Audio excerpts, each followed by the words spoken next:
Okay.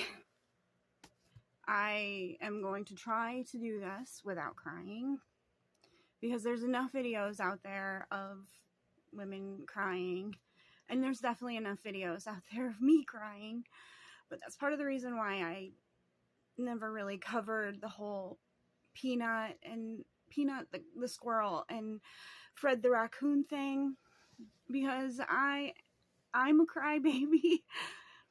I can't stand like innocent animals being killed. Couldn't even I had purposely avoided reading details about what happened to Peanut and Fred the raccoon. But you can't escape that. You basically find out that this wonderful pet that belonged to somebody for 7.5 years, from the time they were a baby squirrel, who was picked up off the side of the road because his mother had been killed, bonded with this man and his family, his wife, girlfriend. 7.5 years with this squirrel, and you can't just go to the store and get another squirrel and have that relationship. No, that's what we call OOAK, one of a kind. Everybody who owns a pet knows that specific relationship that you have with that pet, you're not going to get that again when you get another pet. Every one of them is different. So I think about that, and I think about how special that relationship was and how easy it was for our government to decide ahead of time, before the squirrel supposedly bit someone, that they were going to kill them. They were going to kill an innocent squirrel who was a pet to somebody for 7.5 years, and an innocent raccoon who liked Dunkin' Donuts. How do you get to that point where you're killing other people's pets who didn't do anything wrong, and you're doing this most likely for political and ideological reasons? How do you become that cold to move from a sweet little squirrel and raccoon they were just needlessly killed, lied about after the fact, saying that Peanut bit somebody when they were marked for death to begin with. They said he had to do a rabies check and cut off Peanut's head, even though they knew Peanut didn't have rabies. Neither did Fred. They were planning on doing this anyway. That's animals. What if it's a 22-year-old nursing student named Laken Riley? I have been avoiding reading details about Laken Riley's death, because if I can't hold it together when I'm talking about a squirrel and a raccoon, you better believe it's that much harder for me to hold it together when I have accidentally found out, though I had heard through rumors, what happened to Laken Riley.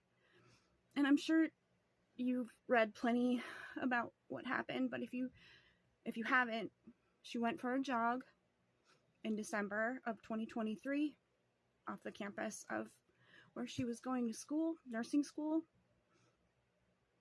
and she never came home because there was an illegal immigrant, and I'm not even going to say his name because he doesn't deserve the recognition. She went for a jog. This illegal immigrant put on black latex gloves, black bloc, like dressed up like Antifa, all in black, but he put on gloves, so think about that. And he went out hunting, as the prosecutor said. He went out hunting for women, for vulnerable young women, and he found one. She was just jogging, and he attacked her, and he tried to assault her. He tried to do that. And he certainly did, but he didn't assault her all the way, if you know what I mean, because Laken fought for 18 minutes. As the prosecutor said again, she fought for her dignity. She fought to not be... She fought for that. And she had DNA from the killer under her right fingernails, the fingernails of her right hand, that had his DNA. She scratched, she fought, she left behind evidence, and so did he. This illegal immigrant who attacked Laken while Laken was calling 911. He got his thumbprint on her phone. But if you were the 911 person that answered that phone call, you heard the whole thing. You heard the assault, you heard the screaming, and yes, you heard him bash her head in repeatedly with a rock, because she would not be a victim. And yeah, I had heard about the possibility that her head had been bashed in by a rock, but when the prosecutor says it, there's no escaping the horror of hearing this and imagining it. They have the sounds on the phone, and I would never be able to listen to that. But the reason why I'm making this video, and why I finally was like, I have to say something, is her stepfather read a diary entry, I don't know if it's diary, journal entry from Laken, one of her last ones from December of 2023. And do you know what this journal entry was about? It was a letter to her future husband.